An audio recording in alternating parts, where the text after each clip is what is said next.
Hello everyone, स्वागत है आपका मेरे चैनल एडिटोरियल रीडर में। अगर आप मेरे चैनल में नए हो तो प्लीज़ मेरे चैनल को सब्सक्राइब जरूर करें। चलिए स्टार्ट करते हैं आज की वोकैब। आज की सबसे पहली वोकैब है कन्विक्ट्स। कन्विक्ट मतलब होता है दोषी। डिक्लेयर ये एक नाउन है, सॉरी ये वहाँ पे वर्ब लिखा है। किसी क्रिमिनल ऑफेंस की वजह से उसको किसी को गिल्टी पाना, किसके द्वारा? जज या कोर्ट के लॉ के द्वारा।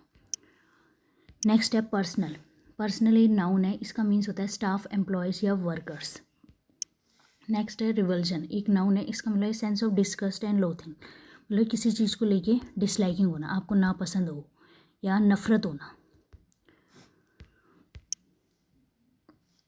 अब नेक्स्ट है अबेटेड। अबेटेड एक वर्ब है, इसका मतलब होता है ऑफ समथिंग अनप्लीजेंट और सिवियर, कोई चीज़ जो सही नहीं है, सिवियर है, काफ़ी बुरी है। बिकम लेस इंटेंस और वेट स्प्रेड, उसको लेस इंटेंस बनाना मतलब कम हो जाना, वीकन हो जाना। एम्ब्रॉयल्ड, एम्ब्रॉयल एक वर्ब है। एम्ब्रॉयल एक वर्ब है, इसका मीन्स होता है involve deeply in an argument, conflict या डिफिकल्ट सिचुएशन। किसी चीज़ में आप इन्वॉल्व होना, कोई आर्ग्यूमेंट में या कोई कॉन्फ्लिक्ट में या उलझना किसी चीज़ में। नेक्स्ट है रिविलेशन। रिविलेशन मतलब खुलासा, कोई भी चीज़ आपने सरप्राइजली या प्रीवियसली अननोन, जो पहले तो पता नहीं हो कोई चीज़ और बाद में डिस्क्लोज की जाए अदर्स को, मतलब बाद में खुलासा किया जाए। इंडाइटमेंट एक नाउन है, इसका मतलब एक फॉर्मल चार्ज और accusation of a serious crime, किसी सीरियस क्राइम को लेके आरोप हो या फॉर्मल चार्ज हो कोई। नेक्स्ट है रिवल्शन, ये तो हमने पढ़ ही लिया। नेक्स्ट है डेलिब्रेट। डेलिब्रेट मतलब केयरफुल या अनहरीड, या जानबूझ के कोई चीज़ करना, केयरफुल होना, सावधान होना। अनहरीड बनना मतलब जल्दबाजी ना करना, जानबूझकर कोई चीज़ करना। इनिमिकल, इनिमिकल एक एडजेक्टिव है, इसका मीन्स होता है टेंडिंग टू ऑब्स्ट्रक्ट और हार्म, किसी चीज़ को रोकना या हार्म करना। डास्टर्डली, डास्टर्डली ये एक एडजेक्टिव है, इसका मीन्स होता है विक्ड या क्रूअल। विक्ड मतलब खतरनाक एक तरह से, क्रूअल मीन्स क्रूरता दिखाना। नेक्स्ट है पॉन्डर। पॉन्डर एक वर्ब है, इसका मीन्स होता है think about something carefully specially before, कोई भी फैसला लेने से पहले या किसी कंक्लूजन में पहुंचने से पहले आप अच्छी तरीके से सोच लें। नेक्स्ट है इन्वॉक। इन्वॉक मीन्स होता है यूज या अप्लाई करना, एक वर्ब है, इसका मीन्स है डिसन। डिसन एक वर्ब है, इसका मीन्स होता है नोटिस या be aware of something clearly, किसी चीज़ के बारे में कोई चीज़ नोटिस करना या आप उसके बारे में पहले से जागरूक हैं। रिमिशन मीन्स होता है फॉरगिवनेस, माफ़ी देना। एमनेस्टी मतलब माफ़ी। नेक्स्ट है इन्फॉर्मिटी। इन्फॉर्मिटी मीन्स होता है फॉल्ट, मिस्टेक, फॉल्ट या मिस्टेक होना। नेक्स्ट है sticking point, an obstacle to progress towards an argument और गोल, कोई भी ऐसी रुकावट, कोई चीज़ जो बढ़ रही हो, कोई एग्रीमेंट हो रहा है उसको, उसमें रुकावट या गोल में रुकावट, उसी को बोलते हैं स्टिकिंग पॉइंट। आज के एडिटोरियल का टॉपिक है law and public opinion on Perarivalan release. Perarivalan के रिलीज़ को रिलेटेड ये आर्टिकल है। लॉ मीन्स कानून, पब्लिक लोगों की राय, ऑन पेरारीवलन रिलीज, पेरारीवलन जो रिहा हुए हैं जेल से, उसको रिलेटेड आर्टिकल है।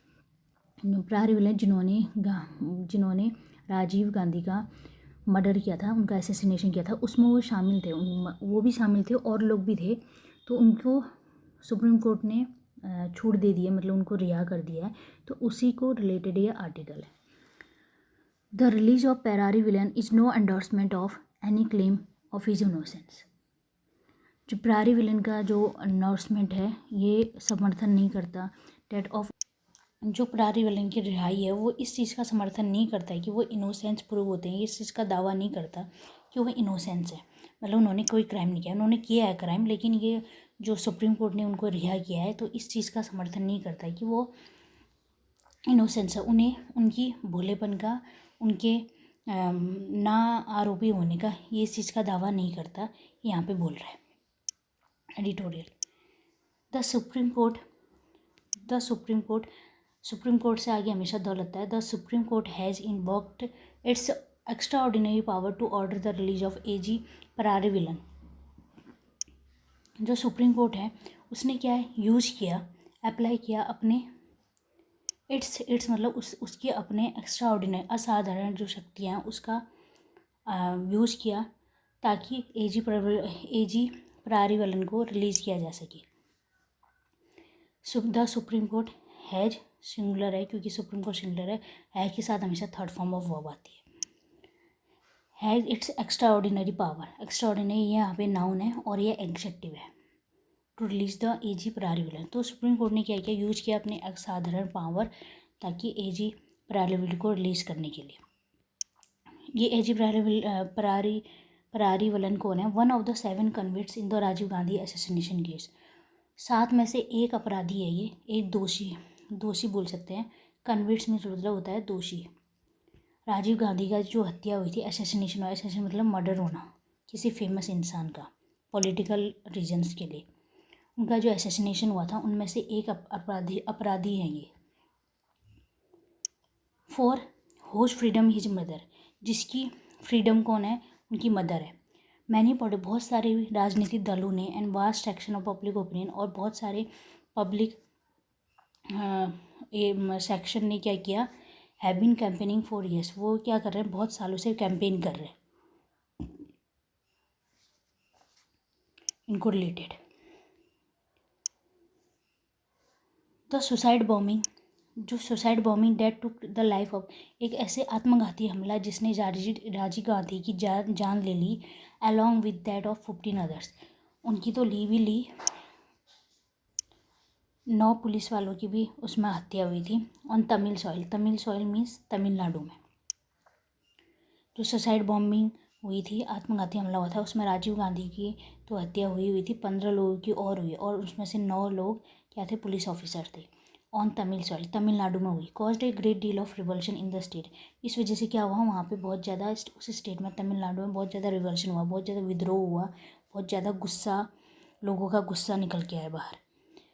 बट दिस सेंटिमेंट मतलब जो गुस्सा था, but this sentiment abated with the passage of time, धीरे धीरे क्या हो गया, वीकन हो गया, सॉफ्टन हो गया, लेस इंटेंस, मतलब उसकी तीव्रता कम हो गई, मतलब धीरे धीरे ये जो गुस्सा था, जो ये भावना थी, ये धीरे धीरे कम हो गई। Perarivalan drew much public sympathy, Perarivalan को क्या मिली, उसने बहुत ज़्यादा पब्लिक सिंपैथी खींची। ड्रू मीन्स होता है खींची, पब्लिक सिंपैथी सहानुभूति मिली उसे, लार्जली किसकी वजह से, ज़्यादा तौर पे ड्यू टू द फैक्ट, इस तथ्य के तौर पे, that he was only 19 when he got embroiled in the assassination plot, क्योंकि जब वो क्योंकि बस वो 19 साल का था जब वो इस असैसिनेशन प्लॉट में शामिल था। एम्ब्रॉयड मतलब इन्वॉल्व था इसको, इसलिए उसको बहुत ज़्यादा पब्लिक सिंपैथी मिली, बहुत ज़्यादा सहानुभूति मिली उसे। एंड लेटर रिविलेशन डैट, बाद में क्या खुलासे हुए, that A portion of his confessional statement, उसके जो कन्फेशनल स्टेटमेंट थे, स्टेटमेंट ये नाउन है और ये एडजेक्टिव है। स्टेटमेंट कैसा स्टेटमेंट, कन्फेशनल, जो उसने कन्फेस किया, कन्फेस मतलब अपना आरोप आप एक्सेप्ट करते हो। एक पोर्शन उसका, एक ऐसा भाग जिसमें कन्फेशनल स्टेटमेंट का was improve bye police officer, एक पुलिस ऑफिसर के द्वारा किया गया, इम्प्रूव किया गया, सुधारा गया। कैसे? लोग to link his purchase of, उन्होंने क्या किया, इसको लिंक किया, इसको कनेक्ट किया, हिज परचेज, उसने क्या किया था, इस परारी विलन ने कि इसने क्या किया था, परचेज किया था एक बैटरी जो बेल्ट बम में यूज होना था, और वही बेल्ट बम किस में यूज हुआ है, belt bomb that was used in suicide bombing, वही बेल्ट बम किस में यूज हुआ था, सुसाइड बॉम्बिंग में। इन्होंने एक बैटरी परचेज की थी जो बेल्ट बम में यूज हुई थी, that to the one used in the belt bomb that was used in the suicide bomb, और जो बेल्ट बम सुसाइड बॉम्बिंग में यूज होना था, तो उसी को रिलेटेड यहाँ पे लिंक किया गया उस पुलिस ऑफिसर के द्वारा। तो बाद में ये खुलासा हुआ कि इन्होंने एक बैटरी यूज की थी जो सुसाइड बॉम्बिंग में यूज हुई थी।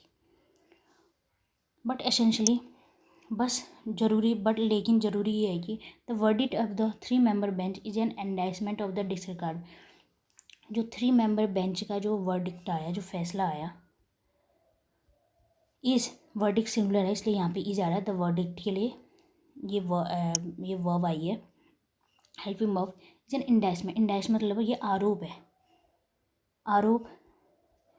ये आरोप बताया, ये आरोप है कि ऑफ द डिसरिगार्ड, और डिसरिगार्ड मतलब सम्मान ना करना, अवमानना करना, और फेडरल नॉर्म्स है, फेडरल जैसे हमारे यहाँ पे कैसी सरकार है, फेडरल है, में स्टेट के कुछ अलग उसके पावर्स हैं और सेंटर के कुछ अलग पावर्स हैं।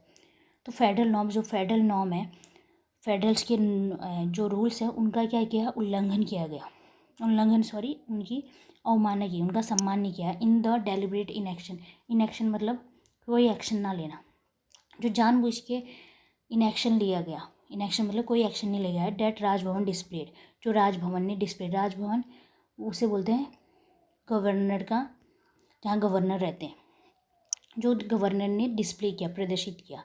तो यहाँ पे बोला 3 मेंबर बेंच ने यह आरोप लगाया कि फेडरल नॉर्म्स का क्या हुआ है, डिसरिगार्ड हुआ है, मतलब अवमानना हुई है उनकी। और जो किसको रिलेटेड, कहाँ को रिलेटेड, क्योंकि जो इनडेलिब्रेट जानबूझ के एक्शन नहीं लिया गया है गवर्नर के द्वारा, जो प्रदर्शित किया गया है। When presented with a cabinet advice to release them in 2018, जो कैबिनेट के द्वारा जो एडवाइस दी गई थी राजभवन गवर्नर को कि इसको रिलीज़ कर दो, परारी वलन को, इस पर इन्होंने कोई एक्शन नहीं लिया 2018 में।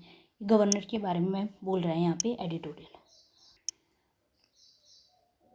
Going by the union's government's argument, one can discern that it was the center's guiding। अगर हम यूनियन गवर्नमेंट, सेंट्रल गवर्नमेंट के आर्गूमेंट्स पर जाए, उनके तर्कों पे जाए, वन कैन डिसर्न, हर मतलब कोई भी अंतर कर सकता है, मतलब कोई भी पता लगा सकता है, that it was the centre's guiding, ये सेंटर का हाथ था।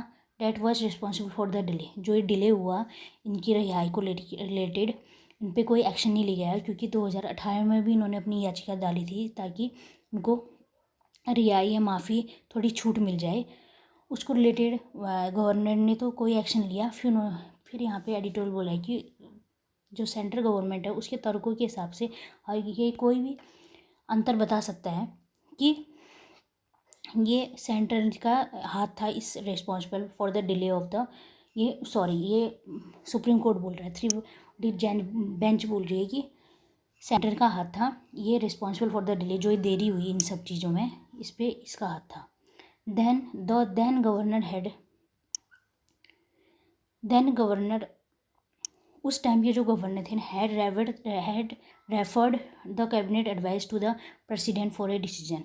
उस टाइम के जो गवर्नर थे उन्होंने जो कैबिनेट की एडवाइस थी, जिसमें उन्हें खुद अपनी राय बोलनी थी, बतानी थी, अपनी एक्शन लेना था, उन्होंने क्या किया, उसको प्रेसिडेंट को भेज दिया डिसीजन के लिए, उनको प्रेसिडेंट को रेफर कर दिया। The centre too argued, centre ने ये भी तर्क दिए डैट केसेस इन्वॉल्विंग मर्डर, जो भी इन्वॉल्व मर्डर से रिलेटेड जो भी केसेस होते हैं अंडर द आईपीसी, इस आईपीसी के दौरान came under the president exclusive jurisdiction, मतलब कोई ऐसी किसी चीज़ का लीगल पावर, कोई डिसीजन लेना, मतलब ये प्रेसिडेंट के अंदर आता है, इसके कंट्रोल में आएगी। मर्डर से रिलेटेड कोई भी केसेस हो, प्रेसिडेंट के एक्सक्लूसिव मतलब कंप्लीट बोल सकते हैं, एक्सक्लूसिव मतलब कंप्लीटली जुडिडिक्शन के अंदर आता है, उसके कंट्रोल में होता है। इन matter of remission of life sentence, remission मतलब छूट, माफ़ी, और लाइफ सेंटेंस में जो होता है उम्र कैद को रिलेटेड जो भी छूट मिलती है या माफ़ी मिलती है वो प्रेसिडेंट के अंडर आता है, ये इन्होंने बोला है यहाँ पे, सेंटर ने ये तर्क दिया। द कोर्ट ने क्या किया, the court has put an end to all doubts, court ने सारे जो संदेह हैं वो समाप्त कर दिए। By holding that the governor is bound by the state, ये बताते हुए, ये मेंटेन करते हुए डैट गवर्नर क्या है, स्टेट कैबिनेट के एडवाइस पे बाध्य है, मतलब कि जो भी कैबिनेट एडवाइस, जो भी अपना एडवाइस देगी उस पर वो बाध्य है, उसको उसी को रिलेटेड फिर उन्हें अपना डिसीजन देना, उसको ध्यान को में रखते हुए। When acting under article 161 of the constitution, जब आर्टिकल 161 ऑफ द कॉन्स्टिट्यूशन के अंडर एक्ट कर रहे हो तो। That his reference to the president was inimical, उन्होंने बोला जो उन्होंने प्रेसिडेंट को रेफर कर दिया, जो कि उन्हें खुद को लेना था, लेकिन उन्हें प्रेसिडेंट को भेज दिया वो डिसीजन लेने के लिए, तो वो क्या था, इनइमिकल था, मतलब हार्मफुल था, सही नहीं था। इनइमिकल हार्म बोल सकते हैं, टू हार्म, ये हार्म था to the scheme of constitution, जो कॉन्स्टिट्यूशन के जो स्कीम मीन्स रूल्स हैं उसके लिए हार्म है, उसके लिए बुरा है, ये सही नहीं था। That remission remains formally under the state जुडिशन in this case. उन्होंने बोला रिमिशन जो माफ़ी होती है इस रिमेन्स फॉर्मली अंडर, ये ज़्यादातर ये किसके अंडर होती है, स्टेट, मतलब स्टेट के कंट्रोल के अंदर होती है। मतलब उसको गवर्नर और जो स्टेट है उसको फैसला नहीं होता है, फैसला लेना होता है। कैबिनेट ने तो अपना डिसीजन दे दिया था, अपना एडवाइस दे दिया था, गवर्नर को फैसला लेना था, लेकिन गवर्नर ने भी क्या किया, उसको प्रेसिडेंट को रेफर कर दिया डिसीजन के लिए। तो यही यही ये बोल रहा है कि ये जो उन्होंने प्रेसिडेंट को रेफर किया ये सही नहीं था कॉन्स्टिट्यूशन के लिए। और जो रिमिशन है ये इस केसेस को लेके ये किसके अंडर आता है, जो ये छूट है, ये माफ़ी है, किसके अंदर आता है, आपको किसी को माफ़ी देनी है नहीं देनी है, तो ये स्टेट जुडिशन मतलब स्टेट के कंट्रोल में होता है इन केसेस में। स्टेट जुडिशन मतलब कोई ऐसी स्टेट का ऐसा लीगल पावर की और कोई डिसीजन दे सके। Even when a constitution bench while resolving legal question, हालांकि यहाँ तक कि जब constitution bench legal question over the solve कर रहा था, रिजॉल्व कर रहा था, मतलब हल कर रहा था, over the statutory power, statue मतलब संवैधानिक power of remission under the CRPC held that the release of this convicts would require the sentence conference. उन्होंने ये बोला कि कोई भी जो दोषी हैं उनको, जो अगर आप उसको रिहा करते हो तो उसमें सेंटर्स की जो कॉन्करेंस जरूरी है, उसका एग्रीमेंट, कॉन्करेंस मीन्स होता है एग्रीमेंट होना जरूरी है, उनकी सहमति होना जरूरी है। उन्होंने ये बोला किसने, कॉन्स्टिट्यूशन बेंच ने। एक लीगल क्वेश्चन का आंसर देते हुए, एक लीगल क्वेश्चन को सॉल्व करते हुए उन्होंने बोला ओवर द स्टैट्यूटरी पावर को मतलब संवैधानिक शक्तियों के ऊपर जो लीगल क्वेश्चन था उसको बताते हुए, रिमिशन मतलब कोई भी छूट आप माफ़ी देना चाहते हो अंदर, held that the release of this convicts उस शुड बी रिक्वायर द, उसकी सेंटर की भी एग्रीमेंट जरूरी है इसमें। इस टाइप के दोषियों के लिए सेंटर की भी सहमति जरूरी है। It had made it clear that the constitutional power of the president and the governor, उन्होंने ये स्पष्ट हो जाता है, ये मतलब स्पष्ट दिखाई दे रहा है, क्लियरली दिख रहा है कि the constitutional power of president article 72 के तहत जो संवैधानिक पावर है प्रेसिडेंट के और गवर्नर के आर्टिकल 160 में रिमेन अनटच, उनको अनटच किया गया, मतलब उनको छुआ भी नहीं गया। ये बोला जैसे गवर्नर को फैसला लेना था लेकिन गवर्नर ने लिया नहीं, उसने आगे और बढ़ा दिया, इसी वजह से वो और डिले होता गया। इन द लाइट ऑफ दिस, इस पे प्रकाश डालते हुए, मतलब इसी को देखते हुए, in the light of this the position that remission power are exercised solely on cabinet advice. उन्होंने बोला द पोजिशन, इस पोजीशन मतलब ऐसी स्थिति में डेट रिमिशन पावर्स, रिमिशन जो मतलब माफ़ी की जो पावर है, जैसे किसको देना है किसको नहीं देना है, जैसे कोई क्रिमिनल है उसको माफ़ी देनी है नहीं है, जितनी भी उसने जेल में सजा काटी है उसको माफ़ी देनी है नहीं देनी है, आई एक्सरसाइज बाय, वो किया जाता है, एक्सरसाइज किया जाता है सोली ऑन कैबिनेट एडवाइस, अकेले, सोली मतलब अकेले, ओनली बस कैबिनेट एडवाइस के द्वारा, कैबिनेट एडवाइस के उस पर डिपेंड करता है, मतलब अगर आपको किसको माफ़ी देनी है तो। There is no infirmity in the state recommendation, दो इन्फॉर्मिटी मतलब फॉल्ट, यहाँ पे किसी कोई गलती नहीं है किसकी, स्टेट की रिकमेंडेशन, जो स्टेट ने जो रिकमेंडेशन दिए थे, जो टू द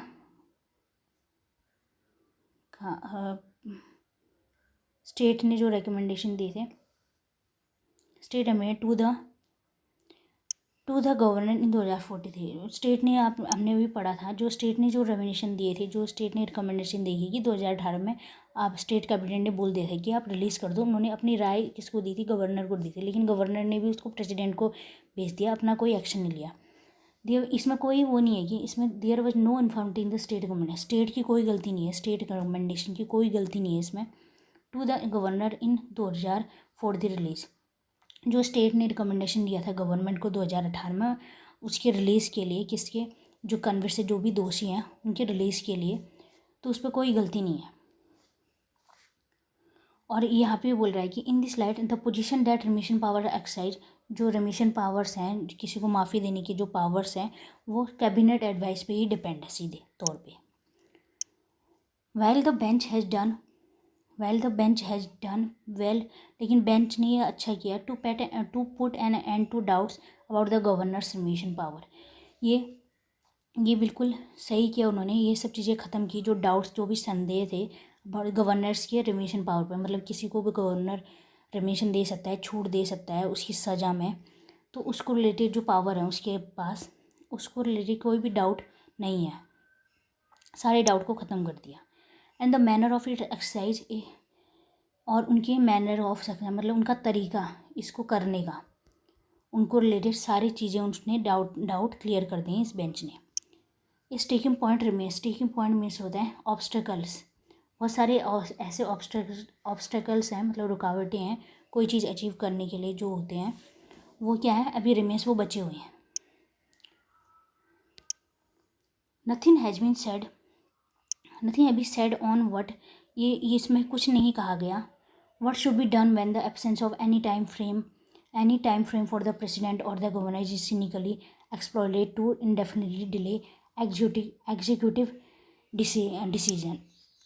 तो उसने वो क्या बोला है, इसमें कुछ भी नहीं कहा गया कि एब्सेंस ऑफ टाइम फ्रेम, मतलब प्रेसिडेंट या गवर्नर को कब तक अपना जो भी डिसीजन है दे देना चाहिए, कोई टाइम फ्रेम नहीं है इसको रिलेटेड, ये एब्सेंस है, मतलब यहाँ पे इस चीज़ की कमी है इसको रिलेटेड। और द सिनिकली मतलब डाउटफुली एक्सप्लॉइटिव मतलब शोषण करना to indefinitely delay executive decision, जो भी डिसीजन कार्यकारी बोलते हैं इसको, कार्यकारी के जो भी डिसीजन है, एग्जीक्यूटिव जो डिसीजन है उनमें जो डिले किया गया है उसको रिलेटेड कोई टाइम फ्रेम का, इसको रिलेटेड यहाँ पे कोई बात नहीं हुई है कि प्रेसिडेंट को कितने टाइम तक कि अपना डिसीजन बता देना चाहिए कि उनको किसी को छूट मिलेगी नहीं मिलेगी, या गवर्नर को, ये किसके द्वारा, ये इनके द्वारा अगर टाइम इसके एब्सेंस ना होने की वजह से ये शोषण किया जाता है, डिले इन एग्जीक्यूटिव डिसीजन, ये डिसीजन में डिले किया जाता है इन सब चीज़ों को लेकर। इट इज़ इम्प्रैक्टिकल, ये अव्यवहारिक है, for every matter to be escalated to the point, ये बहुत ही अव्यवहारिक है कि कोई भी मैटर कोई भी मामला ऐसा है इस हद तक पहुंच जाता है, इस हद तक बढ़ जाता है, to that point that the Supreme Court needs to invoke its extraordinary powers under article 142। ये बहुत ही अव्यवहारिक है कि कोई भी मैटर इतना हद तक पहुंच जाता है, इस पॉइंट तक पहुंच जाता है कि सुप्रीम कोर्ट को ज़रूरत होती है, the Supreme Court needs singular है टू इन्वॉक, तो उसको अपनी एक्स्ट्रा ऑर्डिनरी पावर यूज़ करनी पड़ती हैं आर्टिकल 142 के तहत। अगर ये गवर्नर पहले ही अपना डिसीजन बता देते, अपना डिसीजन उस चीज़ में एक्शन ले लेते, तो यहाँ तक सुप्रीम कोर्ट को ये करने की ज़रूरत ही नहीं पड़ती, अपने एक्स्ट्रा ऑर्डिनरी पावर यूज़ करने की ज़रूरत ही नहीं पड़ती, यहाँ पे ये बोल रहा है। हावेवर, हालांकि the judgement should not be seen as endorsement, हालांकि जो जजमेंट जो आया है सुप्रीम कोर्ट का उसको इस तरीके से नहीं देखा जाना चाहिए कि उसका ये दावा नहीं करना है कि वो इनोसेंट है, मतलब उसने कोई क्राइम नहीं किया, ये इस चीज़ का समर्थन नहीं करता है ये जजमेंट, और ना ही किया जाना चाहिए। ऑफ द कन्विक्ट, जो भी आरोपी हैं उनका ये दावा नहीं करता कि ये जजमेंट ये इनोसेंट है। इन द डिस्टार्डली कॉन्स्पिरेसी, डिस्टार्डली मतलब जो बहुत ही खतरनाक, डिस्टार्डली मतलब खतरनाक, कॉन्स्पिरेसी मतलब षड्यंत्र, इस षड्यंत्र में उनका कोई हाथ नहीं था, ऐसा इस चीज़ को समर्थन नहीं करता ये चीज़ें। एंड वेदर, जो उसको रिलीज मिली है उसको रिहा किया गया है सुप्रीम कोर्ट ने, तो ये इसका मतलब ये नहीं है कि उसको ये बोला जा रहा है कि उसने कुछ नहीं किया था, कोई क्राइम नहीं किया था, इस चीज़ को समर्थन नहीं करता है वो। And whether governments should recommend remission on the basis of, और ये क्वेश्चन भी है कि क्या सरकारों को recommendation should recommend remission on the basis, इस तौर पे रिमिशन देना चाहिए पब्लिक ओपिनियन के बारे में, से क्वेश्चन टू पॉन्डर, क्या गवर्नमेंट को ये रिकमेंड करना चाहिए कि किसको रिमिशन देने चाहिए पब्लिक के अनुसार, पब्लिक का ओपिनियन लेना चाहिए, उसके बाद रिकमेंड करना चाहिए कि किसे रिमिशन देना है किसे नहीं देना, मतलब किसे छूट देनी नहीं देनी है। ये एक क्वेश्चन है, रिमेन से क्वेश्चन टू पॉन्डर, जिसको सोचने की ज़रूरत है। पॉन्डर मतलब कोई चीज़ सोचना और किसी डिसीजन तक पहुँचना सोच विचार करके, ये क्वेश्चन बचा हुआ है, ये क्वेश्चन कि गवर्नमेंट क्या करे, किस चीज़ के पब्लिक ओपिनियन के आधार पे रिकमेंडेशन उसको रिमिशन देना चाहिए या नहीं देना चाहिए, ये एक क्वेश्चन बना हुआ है। अगर आपको ये एडिटोरियल अच्छा लगा तो प्लीज़ कमेंट सेक्शन में ज़रूर बताएं। Thank you so much.